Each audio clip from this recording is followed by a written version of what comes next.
Hi, I'm George Gann with the Institute for Regional Conservation in Delray Beach, Florida. Thank you for watching our webinar on Seagrapes and Biodiversity, which was held on December 9th, 2020 as part of our Restoring the Gold Coast program in southern Palm Beach County. Before we get started, I just want to emphasize that coastal environments are heavily regulated with good reason. If you want to do any restoration work, native plantings, invasive species control, or seagrape trimming, please follow all rules, regulations, and obtain any permits necessary before beginning your work. With that said, we're going to go ahead and get started with the webinar, and we hope you enjoy it.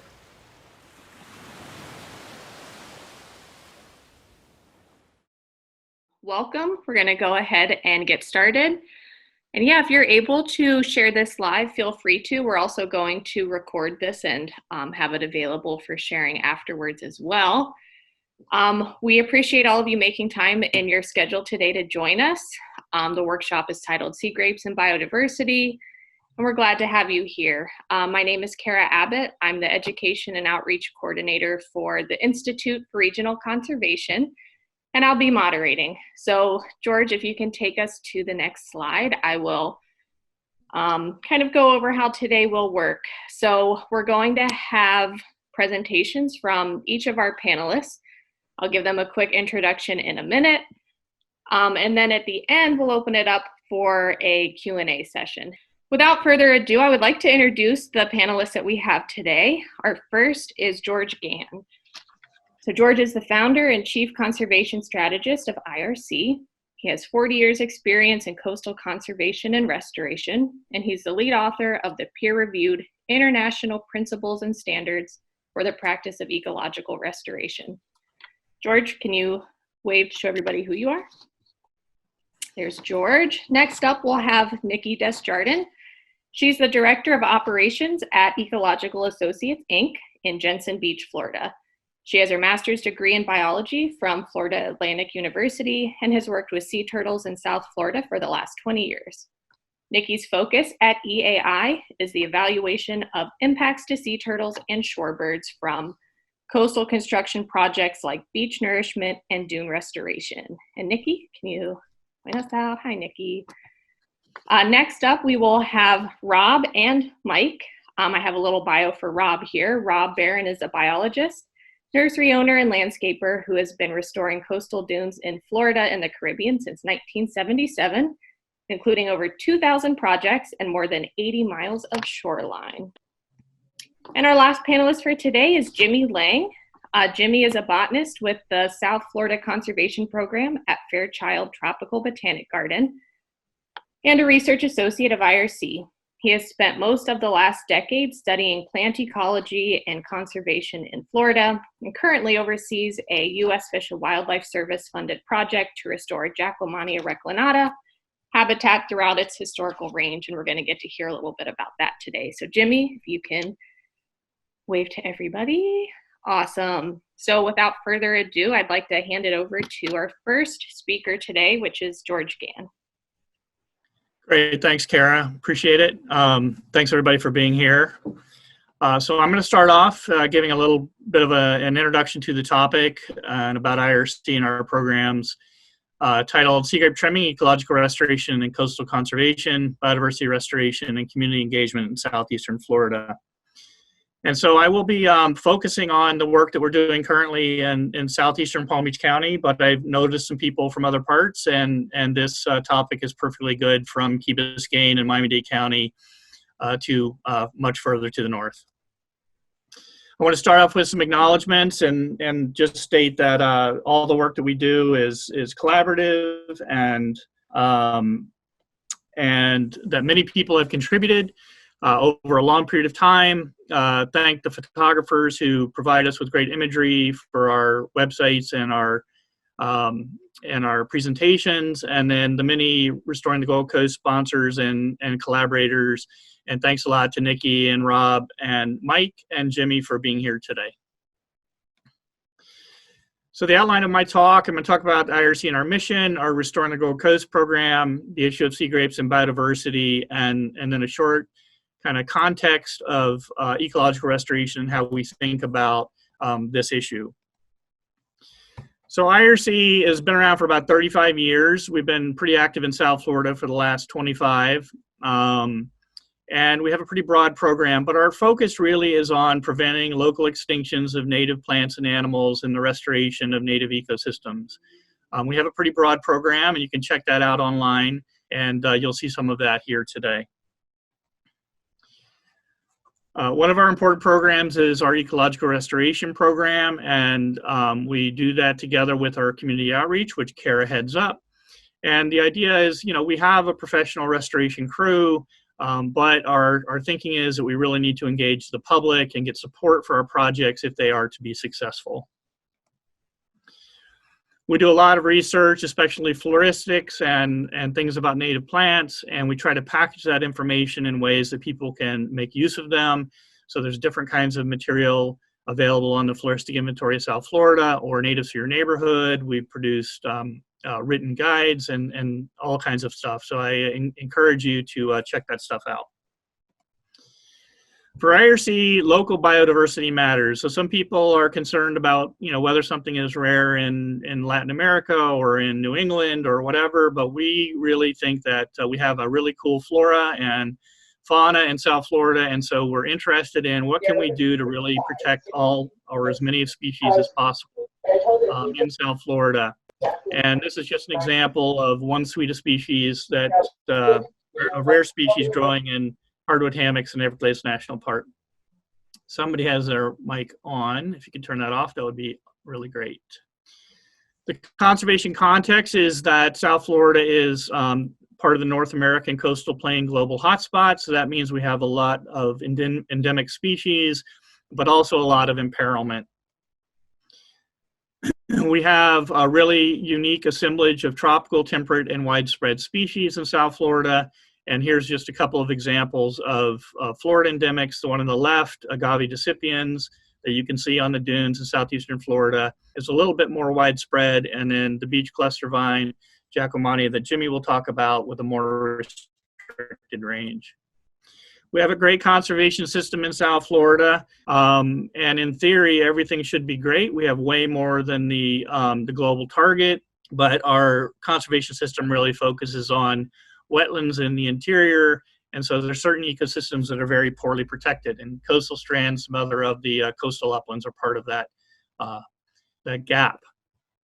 Plant diversity is the key to animal biodiversity. Without plants, we don't have animals, whether that's invertebrates like butterflies and cicadas, but also birds and all other mammals. And of course, without animals, we don't have pollinators, we don't have plants, we don't have dispersers, etc. Okay, in 2015, we conducted a survey and assessment of Delray, both Atlantic Dunes Park and Delray Municipal Beach. So this was part of a management program that Rob Barron was working on for the city of Delray Beach, in which we recorded all of the species in all of the dune walkover segments. And we recorded 101 native dune species. That's a really high number. There's equal extent of beach you could walk on in South Florida and get far fewer species. There were 7 species that were previously recorded that we didn't document. And then we also looked at the historical literature and developed a list of 75 species that were within native range that were missing. So there were still many species, as well as Delray was doing, there were still many species that were missing. And we became interested in whether we could create a program to bring those back. We were also concerned about invasive species and documented where those were, and then also about the expanding sea grapes, which were due to be trimmed at Delray Municipal Beach at the time.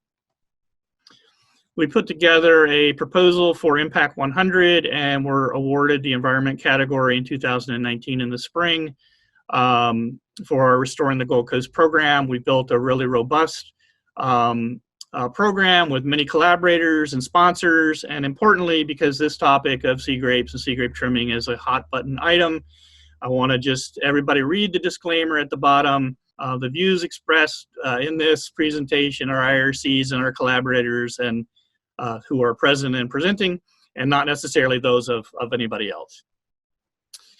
Our goals for Restoring the Gold Coast in Southern Palm Beach County are to conduct outreach to municipalities and community groups to assess the coastal plant diversity and loss to conduct hands-on restoration and education events and workshops, to increase depleted populations of native plants, and to engage public officials and other influencers to try and improve the conservation and restoration of coastal biodiversity. We've conducted rapid assessments of many miles of beach. This is the first one we did in 2019 in collaboration with the city of, or the town of Ocean Ridge. We've identified opportunities where biodiversity restoration could occur, and there's all kinds of different circumstances where that can happen. We've held dozens of workshops and lectures and field events throughout southern Palm Beach County. And to date, we've outplanted about 50 species of depleted native plants that were historically found in greater abundance in the area, including some that had been extirpated, and we're continuing to add to that mix. But this just kind of gives you an idea of the kind of biodiversity that we're bringing back. We've produced resources for private dune owners because throughout much of southeastern Florida, private owners, whether they're just individual homeowners or large condo associations, are critically important to management of dunes. So we want to try and improve the resources that are available to them, and so they understand the issue and can do something about it. And one example of that are these biodiversity starter plant kits, and in this case, creating kits of larval and nectar plants for coastal butterflies so that we can improve habitat for those species. All right, so we're going to dive into the topic of sea grapes and biodiversity and the coastal strand conundrum. So the background really quickly is, where did the native biodiversity go? It either went under cement and houses and parking lots or into the sea. So this is a typical image, thanks to Rob Barron for this one, from around 1970. And this was a typical situation throughout much of southeastern Florida during that period.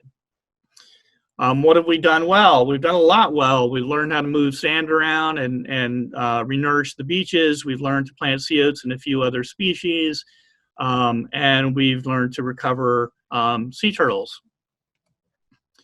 Some key coastal forests have been protected, like at Ocean Ridge Hammock Park, the old Boynton Hammock, and also at Gumbo Limbo Nature Center, the old Boca Hammock and Red Reef.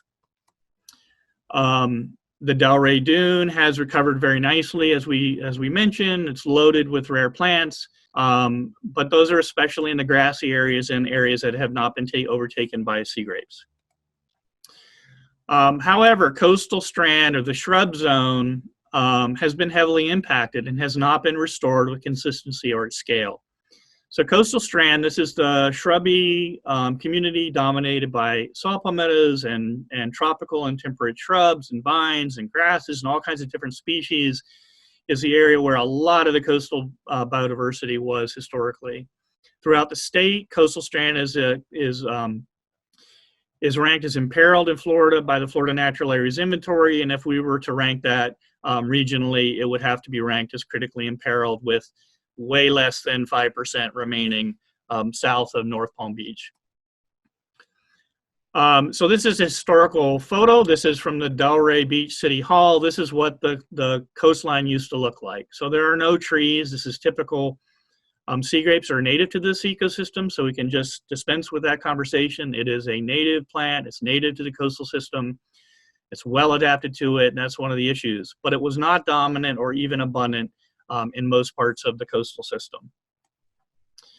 Rob Barron has done a really fabulous job compiling a bunch of historical photographs. You can see these on his presentation he did for the Florida Association of Native Nurseries. And I encourage you to go and take a look at that website, or that slideshow. Rob's going to show some other things from that, but check it out. It's really pretty cool. But you can see again, it's open, it's grassy, it's palmy, it's shrubby, it's not a forest. So what's happened over time is that our perception of what the system used to look like has shifted as people have built houses and condos and planted trees and so forth. And so this is, on the left, is a stylized dune profile. And it's used for an educational purpose to talk about maritime forests, but it really exemplifies this kind of mental construct of what people have. And you can see that even the grassy pioneer zone is squeezed down to a tiny little area. There's basically no coastal strand. There's no saw palmetto, and there's sea grape on the east face and a big forest. And on the right is the actual footprint of coastal strand. This is Dan Austin et al., 1977. And you can see the white area in the middle is the extent of the coastal strand. So this was, in most places, well over half of the coastal upland was coastal strand. This vast shrubland of saw palmetto and other plants. So what's happened over time is the sea grapes have grown and have been planted and such, and trees, or I put that in quotes, trees in the wrong place destroy native biodiversity. You'll see some examples of this in a little bit, but these sea grape stands that we see now are artifacts of human actions, and they are certainly not maritime hammocks, which are very diverse forests that are further to the west. What's happened over time is that sea grapes have moved to the east, and the human impact along the beach is very high, and so you kind of see this whole diverse, both the front dune and the coastal strand being squeezed into smaller and smaller areas. There are some areas where, like the Delray Municipal Beach, where there's much more grassy area, but this is a common sight throughout southeastern Florida. The bottom line is the last remnants of coastal strand are being overwhelmed and destroyed primarily by a combination of sea grapes and invasive species. So you can see the slide on the left. You can see this saw palmetto is barely sticking out, surrounded by sea grapes and scaevola, and if not attended to, will be dead in the matter of a few years. And on the right, these are skeletons of saw palmettos that were unearthed when we did some Brazilian pepper removal within the sea grape forest at Atlantic Dunes Park. And just to give some people a perspective, we understand we want to protect trees, but one of the reasons people want to do that is because they're theoretically old. But these saw palmetto clumps have been aged to be in the hundreds or thousands of years old. These are ancient organisms that are dying because we're not attending to the issues at hand. So I wanted to talk for a moment about the causes of sea grape expansion. What's happening with the sea grapes? Why are they so much more abundant, and so forth? And there's many reasons that I've just compiled this preliminary list. Happy to have other suggestions or comments, but the first is planting. We planted lots and lots of sea grapes. The lack of fire. Indigenous burning was important to coastal strand historically. People have not really paid a lot of attention to this. But in this particular case, unlike in scrub or in flatwoods, the loss of indigenous burning has not been followed by prescribed burning. We've had fewer freezes.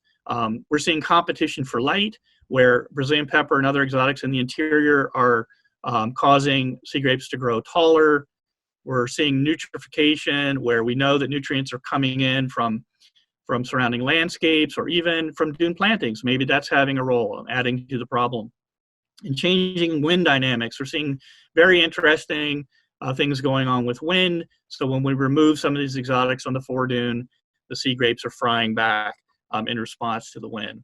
But we know that fire is super important and something that we probably should talk about. If we're not going to burn, then we have to have fire analog activities or surrogate activities. All right, to close up my part, I'm going to talk about ecological restoration very briefly in terms of how we think about it. We're doing our work within the concept of the 8 principles of the International Principles and Standards for the Practice of Ecological Restoration that I am a co-author of. And one of the first things in terms of the issue of restoration is that we have to engage stakeholders. That's what we're doing here. And there are many stakeholder issues from ocean views, property rights, turtles and lights, biodiversity conservation, erosion protection, storm protection, recreation, invasive species permitting and maintenance. So it's a complex topic, and we have to attend to all of those issues when we think about doing this restoration. We want to be informed by reference sites. So there are actually sites out there that we can look at and see what would the system possibly be. We also have the historical photographs and plant lists and all kinds of other information that can go into our thinking. We can use this information to design our restoration programs and respond to change. Like bringing the coastal strand a little bit further to the east into the grassy dune. I want to point out the ecological recovery wheel in the standards and how this really causes us to think about the entire ecosystem. So we don't want to just think about plants, that's my thing, but I also have to think about turtles, I have to think about water, I have to think about all kinds of things when doing restoration. We want to have a balanced approach to this problem. So for instance, we know that we have excellent opportunities for restoration and connectivity in coastal uplands, but we also have conflicts. So we have issues with turtles and turtle lighting, about roads next to beaches and renourishment, and all kinds of things that are impacting some species in the system. And we have to be mindful of this. This is critically important. We can't just concentrate on the part that we're interested in and not pay attention to this part. And then the ecological, the restorative continuum, the idea is that in some places we can do a full recovery, ecological restoration. In other areas we can do other kinds of activities, but it's the cumulative effect of all of these different activities that really matter. All right, so now we're going to switch to Nikki. Thank you for inviting me to be a part of this workshop, George and Kara. As you said, I bring a perspective from the monitoring of beach nourishment and coastal lighting from my work at EAI. And my firm does have a long history of doing that. We've been monitoring beaches for these types of impacts to turtles for the past 25 years and have done a lot of work with coastal lighting evaluations. And so essentially, I just hope to bring some light to the behavior of sea turtles on the beach. They are incredibly complex in the way that we've learned that they navigate and orient, and some people have actually made this their life's work. So there's a lot to be said there. I'm going to briefly introduce some nesting trends from the state of Florida over the last 30 some odd years and tell you a little bit about the main threats to turtles, and then close up with talking about the role that sea turtles play in coastal ecosystem management and then how sea grapes fit into that. So I'm sure this is not news to most of you on this call.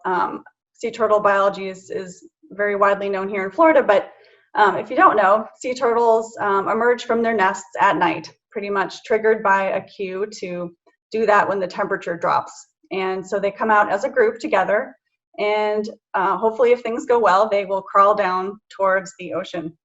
And they use several cues once they emerge from their nest to help them do that, because you think about it, they've been in an egg for their entire lives, and they come out onto the beach and they have to be sure that they're crawling the right direction. And so they're relying on environmental cues to ensure that they're making it to the water's edge. And the main cue that they're using to orient to the water is a tall dune horizon, or a taller, darker horizon. So studies have found that hatchlings will crawl away from a taller, darker horizon to a lower, brighter horizon. And when they reach the water, they're using other cues to help them swim offshore, namely wave orientation cues that help them to exit the predator-rich coastal environment and move offshore. So I wanted to introduce just a really simplified schematic of a cross-section of a beach. So the top one is a nourished beach, and the bottom one is more of a natural beach. And I'm doing this just to illustrate basically the view of what a turtle sees when they crawl up the beach. So in the top image, from left to right, we're seeing what it would be a building with some dunes, dune vegetation, and then moving out across the nourished beach, which is that speckled area, and then down into the water. On a nourished beach, the berm is built to be very wide and flat, and it has a very steep foreshore slope. On a natural beach, we're seeing a much more narrow berm and a much more gradual slope up to the dune. So the red arrow is representing what a turtle would see when they crawl up onto the beach. And essentially, on a nourished beach, a turtle would be presented with an unobstructed view of the nighttime sky. So that could be natural light, reflected light coming from behind, from the moon or whatever, but it could also be from artificial lights. On a natural beach, on a more gradual slope, a turtle would be presented with a tall, dark silhouette of the dune, which would be blocking lights from behind. And so just quickly, I wanted to share with you some of the nesting trends we've been seeing in Florida. The next three graphs I'll be presenting are the Florida Fish and Wildlife Conservation Commission Index Nesting Beach Survey data, which is a standardized data collection program, and they can use these data to analyze trends. So this is the loggerhead nesting trend since 1989. Loggerheads are the most numerous nesting in Florida, and they're considered a threatened species. You can see on the y-axis here, 70,000 nests is the top number here. And over time, we've had some increases, some decreases, but overall, it's a slightly positive trend, hovering somewhere around 50,000 nests per year. The green turtle story is slightly different. These are also threatened species, not quite as numerous as loggerheads, but certainly becoming more so over time. These are the one species to exhibit this really distinct biannual nesting pattern, so a low year followed by a high year, and so forth. The high years seem to be getting higher, and even our low year last year was pretty high. So overall, this has been an exponential increase, and we can attribute some of this to conservation actions that were taken 30 years ago, potentially, and some work we've done with the Endangered Species Act, building beaches by beach nourishment, increasing the amount of habitat that's available, and just reducing threats in general. Finally, we have the leatherback sea turtle, which is considered endangered still in this part of the world. It is also nesting in, there's much fewer numbers of leatherbacks nesting in Florida. There's 700 here on the y-axis compared to loggerheads, remember, with 70,000. But again, this has been a positive trend, so that's a good thing. We saw a bit of a decline in 2014 where nests started to drop. Thankfully, though, that's turned around, and as you can see in 2020, we had a good year, and we hope that that positive trend increases. So I guess the overall picture is that turtles are doing pretty well in Florida, and that is certainly testament to our conservation actions, but it doesn't mean our job is done. We still have work to do. And that's because there are still a lot of threats to turtles, both on land and at sea. The primary ones being predation. So predators can include natural or introduced species, or poaching by humans. We have impacts in the ocean as fisheries, bycatch, or incidental capture in any kind of fishery.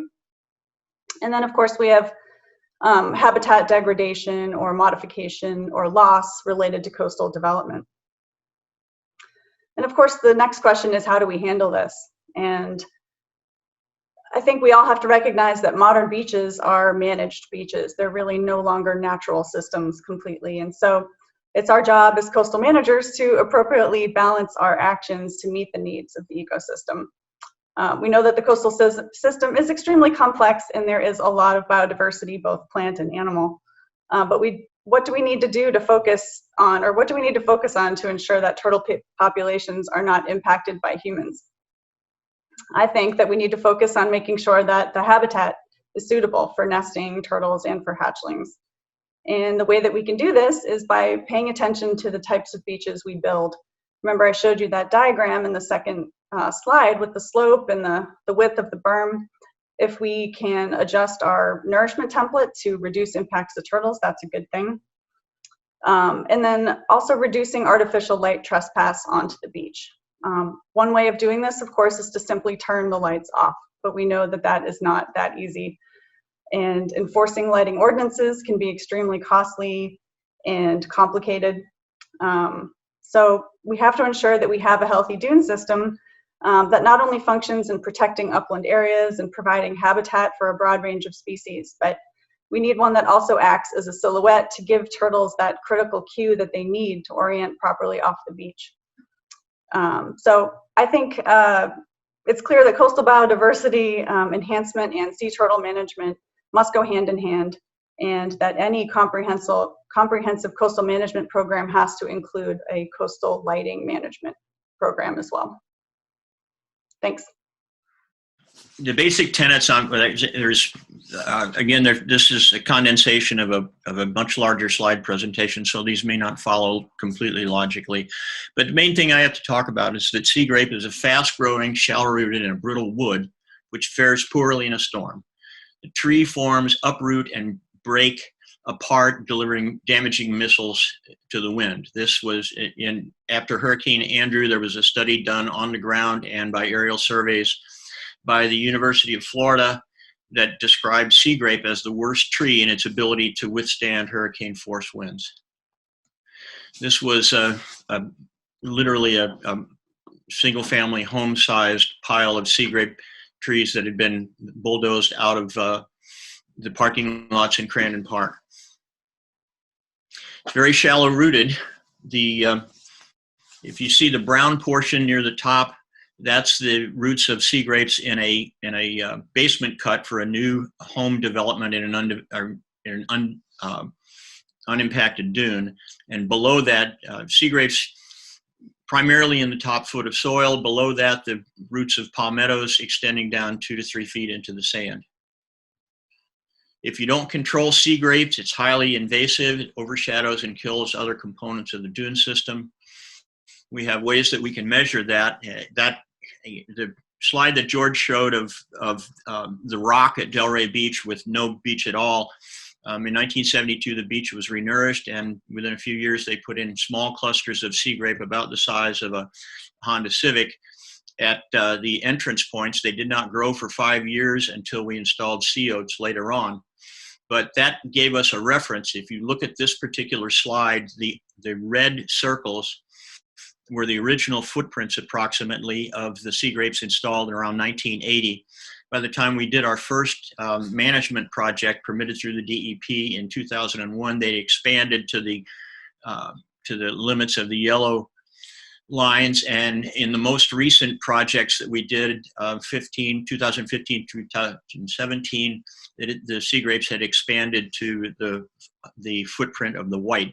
So we were able to measure this out, and we find that, at least on this project, the expansion is about 7% a year, which means that when they're not managed, that a sea grape stand will double in footprint within 8 to 9 years.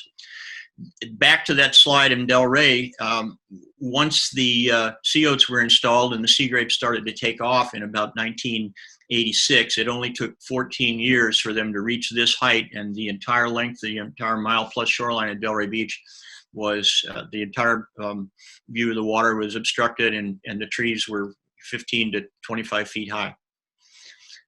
This is an example of, they call it a deliquescent, almost liquid growth form of sea grapes. The original tree on this property, this was, again, a newly developed development property, so we had a chance to do a transect look at it. This original tree over here would reach for light, sand blow up, it would get rooted in, and it would reach for light, and from the original tree out to the seaward limit was something like 47 feet. It's a very phototropic plant.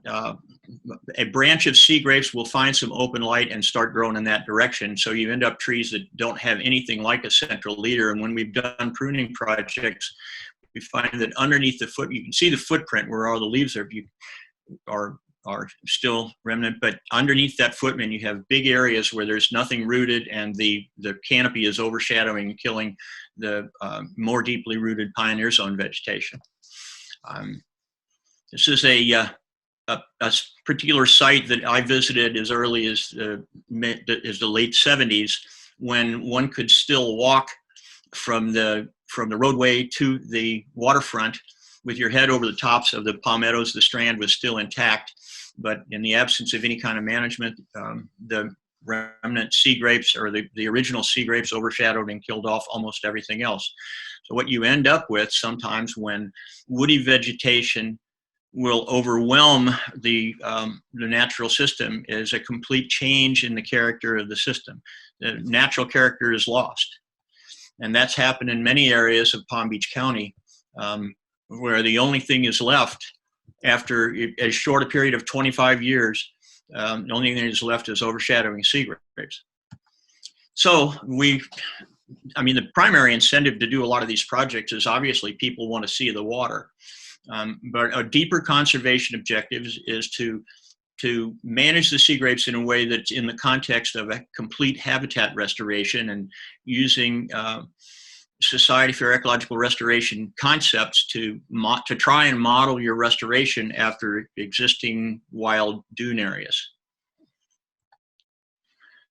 Sea grape can be heavily pruned in the context of a comprehensive program of habitat management and landscaping. And it can be done, it's done with our projects, always done with a reduction in turtle nesting light pollution. Oftentimes, homeowners, in order to, the DEP, the Florida DEP is required by law to ensure that no pruning project, which they permit, will result in any additional lighting contaminating the beach. So every project that we do, we have to address the lighting first. Sometimes homeowners will spend thousands and thousands of dollars fixing errant lighting in order to be able to move forward with the overall dune management plan.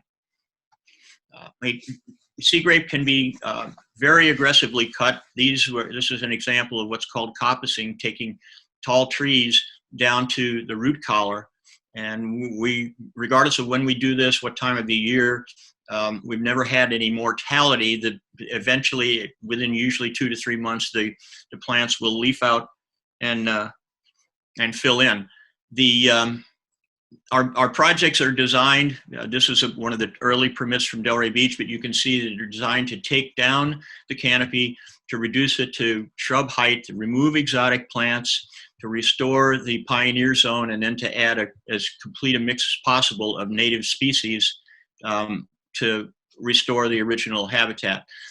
Whenever we do these projects, there's an initial public pushback, and in the day of Facebook, it can get pretty aggressive. But in the end, the science holds up. What we were doing here has been thoroughly reviewed by the regulatory agencies and other components of the scientific community.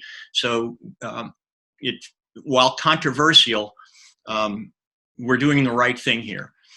This is the most recent project that we did in Delray Beach in 2017. We had a couple of hundred screaming Facebook opinions, but again, in the bottom line is the science is correct.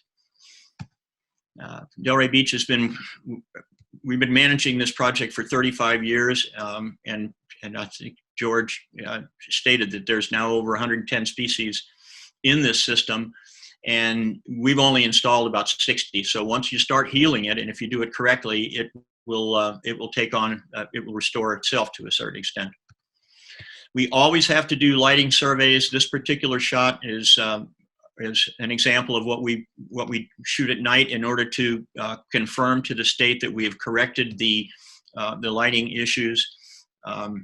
It's just something that we automatically do. And over the course of the years, I've done something more than 200 projects and not had any subsequent cited mortality of sea turtles. So what are the costs? Delray Beach was spending about $15,000 each event 3 times a year to prune a 30-foot wide strip, 6,840 feet long. The methods are with lopping shears, machetes. A brush cutter is a spinning blade that's very fast and aggressive, but also very dangerous. We prefer to just do the work often enough that you can use a machete, always cutting new growth. George showed you this slide. This was Sloan's Curve, the first of these projects. It's been maintained since 1990 at 42 inches, and without any significant negative consequence. Oh, what's the cost of not pruning? Delray, this particular project suffered a two-year period in which the program was discontinued, and in that 2 years, there was 6 to 9 feet of growth from the maintenance height. And when the city decided to go back to it, the cost of pruning it again was 3 to 4 times the cost of maintaining it consistently. This is another place where a condo board changed and they didn't prune for 6 months and it grew 5 feet.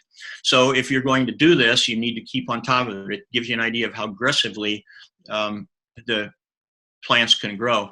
I say look for the guy in the mask. This we're measuring growth on that particular project at 9.5 feet after 2 years without pruning, which it was originally had been maintained for years at 3 feet. Essentially, if you don't stay on top of it, it doubles the cost within a year to two-year period. In 1994, Palm Beach County Environmental Resources Management commissioned an ad hoc committee of their own people, some certified arborists, including Mike Zimmerman, who's here, native plant nurserymen, myself and the county extension agent. And after several meetings and studying all the science, the recommendation that was committee is when we're going to do this sea grape pruning to manage the dunes, it should be done at the root collar. It's a principle called coppicing. Very aggressive, but this is what we think in those of us who manage this stuff, this is the way we think it should be done. So some of the plants that you would install to restore the system: golden creeper, black bead, both of them largely extirpated in Palm Beach County, but discoverable and easy to grow back in the nursery. So we're restoring these, as many as 50 to 60 other species in the system. Most of the coastal dune shrubs and native shrubs, having evolved in an area where they're high wind and high salt spray, tend to be very shearable. So if you choose, you can use the right plant in the dune in a very formal environment and grow them in a very landscapey way, but still they're the correct plants for the ecosystem. Picture speaks for itself. This is everything that you see seaward of the palm trees right in front of the buildings is artificial man-made strand system and coastal pioneer zone. Our native plant industry, there's at least 60 species which we grow and which are marketable. What we found is there's really no weakness in any of the coastal plants that are rare and endangered. It's just habitat loss. So there's no reason why we can't restore the entire ecosystem if we choose to do so. That's my presentation. Great, thanks so much, Rob. Next up, we have Jimmy. What I'm going to discuss today is, a lot of what we've been talking about and how it relates to one specific endangered plant that I've been working with in the system. So I'm going to talk about keeping this open mind to beach cluster vine and how it relates to everything that we're discussing today. Okay, so Jacqueminea reclinata, also known as the beach cluster vine, it's a trailing perennial vine in the morning glory family. And it's endemic to open coastal strand habitats on barriers in southeast Florida. So this plant is the only place that's between Jupiter and Miami-Dade on these barrier islands. And I want to stress that this species is, really thrives in this open coastal strand and not, coastal strand, as George discussed, we think of as this kind of shrub-dominated community, but there's kind of this open herbaceous component that exists within that in a very kind of dynamic sense. So this species was listed by the federal government in 1993 due to drastic habitat loss. I just want to show here, despite the herbaceous look of the plant, it has a really woody taproot and a woody system that's fairly long-lived. So some of the factors contributing to the decline of this species, obviously the habitat loss, like we've discussed, habitat alterations. Also, this species historically has shown very low recruitment in the field, though we're learning more about that through the work we're doing. It seems to be, relatively competitively inferior to a lot of other species, both native and non-native. Again, as these habitats kind of fill in, and it's particularly susceptible to hardwood encroachment, and effects of fire suppression. So this is similar to maps we looked at earlier. This is a map of kind of Boca Raton, the beaches, where the strand was very, very contiguous, 100 years ago. And so just some of the work we've done with the species. Let me just move my face so I can see the screen a little better. When we started in 2001, it was, with funding from U.S. Fish and Wildlife and the Department of Agriculture. There was just a handful of populations at the time, and there had been a number of documented extirpations. And it kind of noticed that a lot of the habitats that were present were in decline. So we started mapping and monitoring populations, researching the biology and habitat needs, and conducting experimental translocations or reintroductions, augmentations, that kind of thing. So between 2001 and 2014, we had a lot of successes. We more than doubled the total population size and nearly tripled the total number of populations. But despite all of the successes that we, individual populations, continue to be threatened by encroachment. And, and I'll focus right here in the center, if you can see my cursor, this is the the city of Boca Raton, and I'm just going to focus on this today because these are the populations that are most impacted by sea grape in particular, despite there being a number of species that kind of impact this species. So, I mean, this was the stronghold, the largest populations that were around, hundreds of individuals, reproductive adults in 2001. And, in 2014, we were down to just over 50 plants with one population being totally extirpated. And today, I need to complete the surveys, but I think we're down to about a dozen individuals. So we're really seeing drastic declines. So we've, some of the research over the years, we have a lot of anecdotal information and things we've observed, but also through experiments, we found that shade reduces the root biomass of the plant, and they really don't like shade. And survival of Jackmannia is positively correlated with low salt concentration, so they don't like being too close to the shore on the floor dune.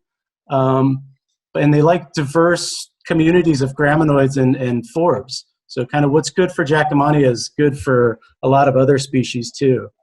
We found that the species can form a persistent seed bank, and it's also quite easy to grow. So, there's a lot of opportunities to work with the species. And so just as an example of what some of the changes we're talking about, we looked at some other photos earlier.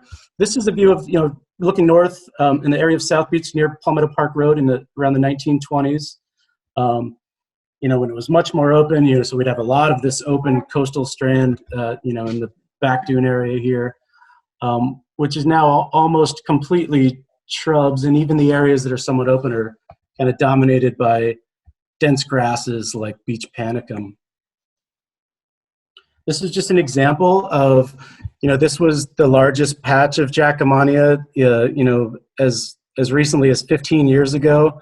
We had 70 individuals here as open and thriving, and currently just really closing in with Seagrapes. And it was nice to see some of Rob's data because I don't have a lot of data on this, but I also found some data from Blowing Rocks and Nature Conservancy at Mike Renda, where they were showing this increase in cover of nearly tripling in coverage in just a few years, 5 to 6 years. So, and I just want to stress that it's not just sea grape. We're dealing with obviously I don't even feel like I need to talk about invasive species. We all know the threat of invasive species, but there's not a number of other native species like knickerbean, coin vine, things like that that can be an issue. But I worry about sea grape in particular because it grows so fast and creates such unique conditions just by being so tall and creating so much leaf litter. And it really creates this feedback loop where the more shade we have and the more leaf litter, you get more soil moisture. So even where we still have these open habitats where Jackmannia and other plants are hanging on, the conditions there are fundamentally changing. And a lot of other plants in the area are, just other herbaceous species are increasing in their biomass drastically. And it's really just this cycle that, we're trying to get a hold of.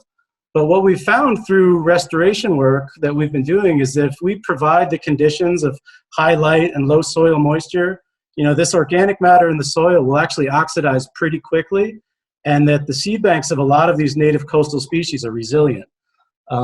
So we found if we remove the biomass, if we're not just, spraying and trimming, if we really make sure to get a lot of the biomass out of there in the leaf litter, that these plant communities really respond well.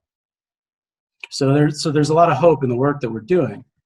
So I just want to show you some examples. And again, this isn't sea grape, but this is kind of had restoration successes. So we've been working with sea grape in Boca Raton, but we're still, this is just a few weeks into the restoration, and we're kind of haven't seen some of the plant communities come back. It takes a little bit of time, but here's an example from Virginia Key and Miami-Dade. There was once a thriving Jackmannia population under here, and over the years kind of just filled in with hardwoods like white stopper and pigeon plum, wild lime, a number of things. And we went in with a group of volunteers from FIU, just really trimmed everything back, and we came back about 6 weeks later. Plants are thriving, other forbs and grasses, seeing recruitment. I mentioned that recruitment's really low in the wild, but when we've been creating these disturbances, we actually documented 18 new seedlings in this population which is the most that had been documented in any of our monitoring events. So we're seeing a really positive response to these restoration projects, which, there was some concern about too much disturbance might just bring in weeds, and plants are very resilient. Here's another example from the same site. I mentioned coin vine earlier. Coin vine is a very fast-growing woody vine that kind of scrambles all over vegetation. We removed it with volunteers. Not only did Jacomania explode, but so did devil's potato, Achites umbellata, and you can see beach peanut in the foreground here. So we're really excited about just the successes we're having with pretty small-scale restoration work. Crandon Park, nearby, we're dealing with a different suite of species. It's Metopium and Pithecolobium. Again, diversity that we want in these systems, but as you can see from this picture, through fire suppression and just over time, these areas can just become very dense and fill in. But we're finding with, a couple days a year, we can really create the conditions that we need for our herbaceous community. And I'm just gonna basically end with this from Ezel Eula Johnson State Park, formerly John U. Lloyd. This is back in 2005. They had a pretty major invasive species removal initiative, and they removed a large stand of Australian pine. And this was in 2005, and then in 2009, they were out kind of retreating the area, and you can see all these flags. They just found an explosion of Jacomania. So just speaking to the resilience of this species, years under Australian pine and kind of, the allelopathic properties of that species open up the habitat, and a lot of the plants will come back. So on that, there's a lot of opportunities for restoration. If folks are interested in removing sea grape, there's a lot of other things we can do on a more fine scale to really increase the diversity of not just this federally listed plant, but the other low-growing forbs and grasses that grow in these open areas with it. So what I do, I encourage land managers to think beyond just coastal strand, which that's a start in and of itself. But some species, we also need to see this kind of micro habitat diversity within that if we really want to maximize diversities at these sites. So I encourage land managers to include some plan for open patches. And it really just starts by creating those open conditions, and the sooner we do it, the better. And we've found that after these initial efforts of getting kind of woody biomass down, that a single day a year, a small work day with a small group can really maintain this diversity. So I think there's a lot of good things to come. I just want to thank George and Rob and Nikki and everyone for putting this together, and Kara. Yeah, thanks so much, Jimmy. All right, so that concludes the presentation part, and we are at 1. We're not as late as I thought we could have been coming from all of this. We'll handle some of these questions. So the first one from Jamie with Surfrider. She says, what are your thoughts on replacing all sea grapes with native dune species? The idea of having city governments continuing to cater to property owners and their complaints about views when they are steps away from the ocean isn't a precedent I'm comfortable with encouraging, saying that you might be able to excuse cutting down vegetation in the future for less qualified situations. So what are your thoughts on replacing sea grapes? All right, I'll jump in. I would say that there's 2 issues there, and they're distinct. One is the issue of private property owners and views, and I would say that, again, going back to the SER standards, that stakeholders have to be included in the process, and private property owners have funded a huge amount of the restoration work that has been done. So what's more interesting, I think, is the other question of why are we continuing to spend money trimming a tree that we know has expanded its footprint tenfold in the last 20 years that is super expensive to do. And even the private property owners, like if you went to Sloan's Curve and said, hey, let's rip out all the sea grapes or cut it or whatever DEP lets us do and replace it with things that don't need to be trimmed every 3 times a year, other native species, increase biodiversity. What would be the ultimate economic consequence of that? And I think that would be worth looking at. Same thing with Delray Beach. I mean, do we want to continue to spend this money? Can we replace some of the footprint of sea grape with other species that don't need to be trimmed 3 times a year? And I think that that's a really interesting question. Is this a good use of our resources? You know, the issue of ecosystem management or restoration and trimming, again, we go to the issue of fire. Fire played a very particular and important role in these systems, and fire would burn these things back. If we don't have fire, then fire surrogate activities are things that we have to consider. But I think that the idea of not just spending good money after bad should be considered, and we could look at that on a small scale. And I have to pipe in too. I can say with high level of confidence that some of the most sophisticated habitat jobs that we have done have been initiated by a private owner who wanted to restore a view that was lost because of what many of us consider arbitrary regulation that did not, when it was initiated, the regulation did not really understand habitat management principles like this.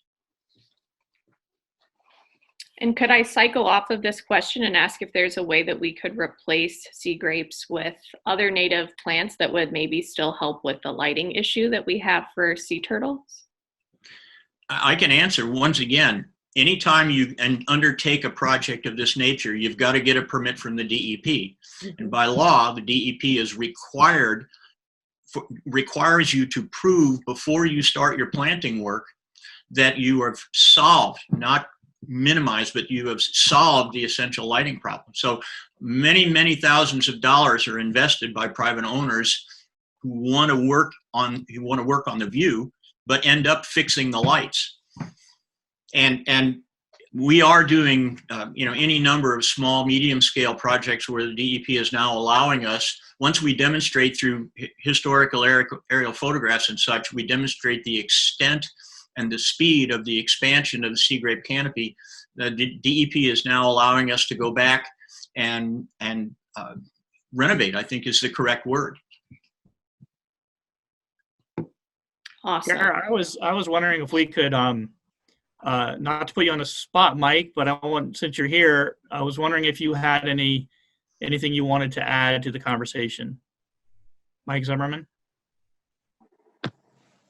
Okay, well, our big push has been the sea grape pruning for the city of Delray, and quite frankly, we just keep doing the same thing over and over and over again, and we're just fighting a losing battle, I feel, by going to this arbitrary 42-inch cut. Because the sea grapes grow so fast, and we find now we have sea grapes where we didn't even have sea grapes before. So I'm a proponent of at least getting it down to the root collar and minimizing it and allowing these other plants to grow in. So I'm all for what everybody's talked about in terms of other species to have the diversity in the beach area. Nobody's really talked about trapping sand, and that's the other thing that has been so incredible in the city of Delray is the trapping of the sand as we do reduce the sea grapes. And I think that in the long run we should be talking about that as well, and having less problems with erosion at the beach front because we're not trapping the sand. So I think there's a lot more work that we could be doing with sea grape reduction and removal, and I'm all for other plant material being brought in.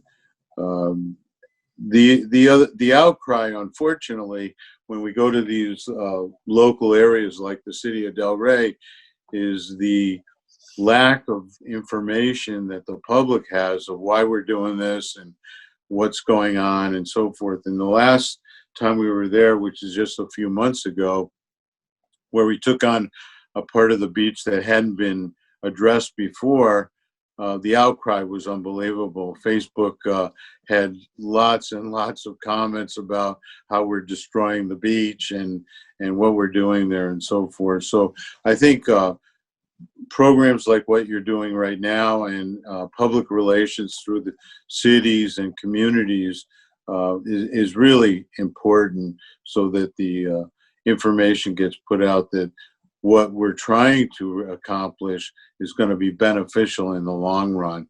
And, you know, like you all have talked about, it's not even the long run.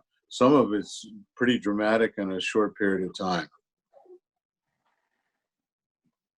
Thank you all for your information and knowledge of what we're trying to get across, and I really appreciate all your efforts. Thank you, Mike. Thanks for being here. Appreciate it. And related to what you just talked about, we had a question come through. It says, can you share studies about increased trapping of the sand once sea grape have been removed? Is there data available? I'm not aware of any. And in fact, most of the sand trapping that occurs is in the frontal dune, in those areas, those are herbaceous areas. You know, you can see in Delray Beach along the front dune where there's been as much as 13 vertical feet of sand accretion. And it happens predominantly in those grassy areas. You know, another reason to continue to contain the encroachment of the sea grape canopy into those grassy areas. We also know that the root mass of sea oats and pioneer zone species is deeper and much more dense than that underneath the sea grape canopy. But I don't know. I think you could derive that data from existing topographical surveys, which are mandated from, for all the nourishment project, but I don't know that anybody's published it. But just to follow up on this topic, this is our first run at this in terms of stakeholder engagement and communication, providing information, et cetera. So as we're going through this process, we're collecting these kinds of questions. And in this case, we can do a literature review. We'll see what's out there. If the literature is not there, we can recommend small scale trials and experiments where actual measurements can be taken so that we can move forward with defensible evidence-based data. So we're happy to have these questions. We're not going to have all the answers. We don't pretend to, but this can move us in the right direction so that as a community, that we can get the information that we need to make the best decisions. Great. And somebody had asked, what is coppicing? And I think that's what you were just talking about with cutting down to the root cap. Is that what you were saying? Collar, thank you. And then this is an interesting question. How much of the habitat modification can be explained by climate change? And this came up while Jimmy was talking, but I feel like it could apply too. Yeah, so climate change, like sea turtle lights, is a is a highly complicated thing that's going to be hard to tease out. However, there's two issues here. One is, are plants growing faster so there's the issue of growth rates, more carbon in the atmosphere, warmer temperatures, and so that probably is having an influence on sea grapes and other vegetation like knicker bean and coin vine and other things that we're seeing kind of exploding in the system.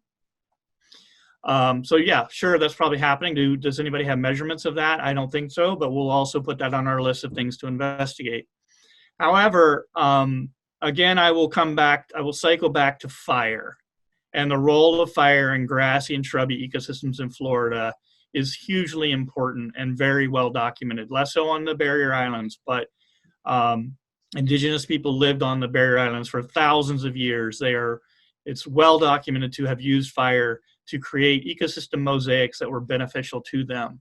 So even as sea grapes were growing more quickly, if we had fire in the system, then it would combat a lot of the climate change effects. It's freezing temperatures alone or wind alone would not have affected sea grapes 100 meters into the interior of some of these really big strands.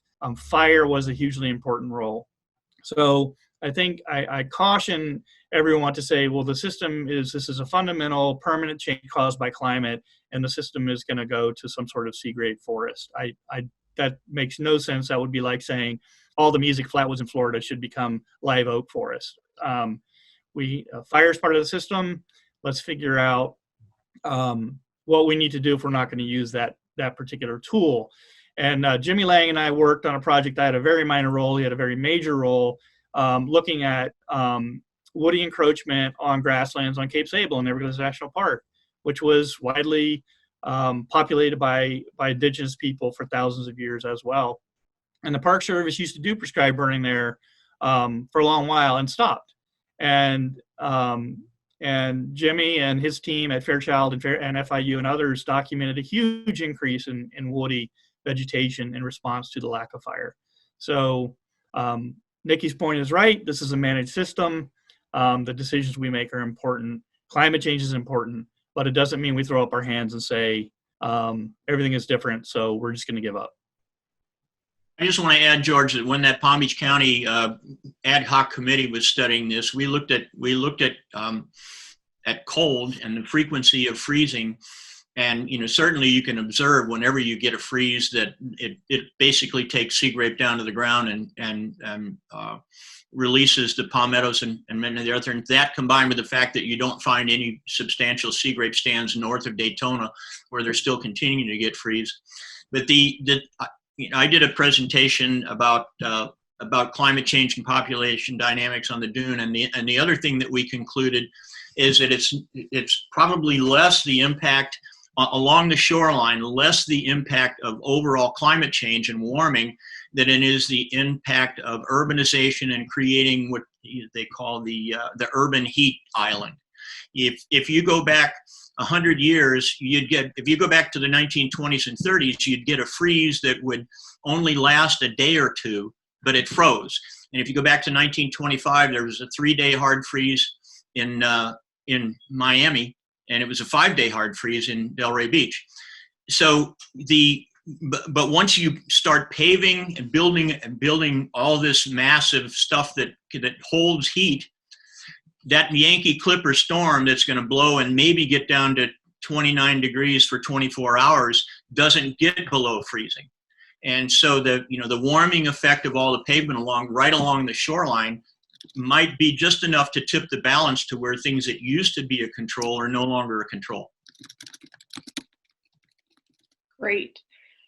So we are at 1:15, and to be respectful of people's time, I think we should wrap this up for today. I'm about to put my email in the group chat. Feel free to follow up if you have other questions or thoughts after this. I'd be happy to relay, those questions around. And hopefully this is just the start of a conversation that we can continue to have. So this is recorded. We'll get it posted on YouTube and available for sharing after this. And we would appreciate any feedback too. So on my email that I'm about to put out, feel free to send that along as well. We appreciate everybody joining us today. Thank you so much. Nice work, George and Kara. Yeah, thank you, Kara. Thanks for all the presenters, all the audience, all the questions. Stay involved. Let's keep the conversation going. Thanks, everybody.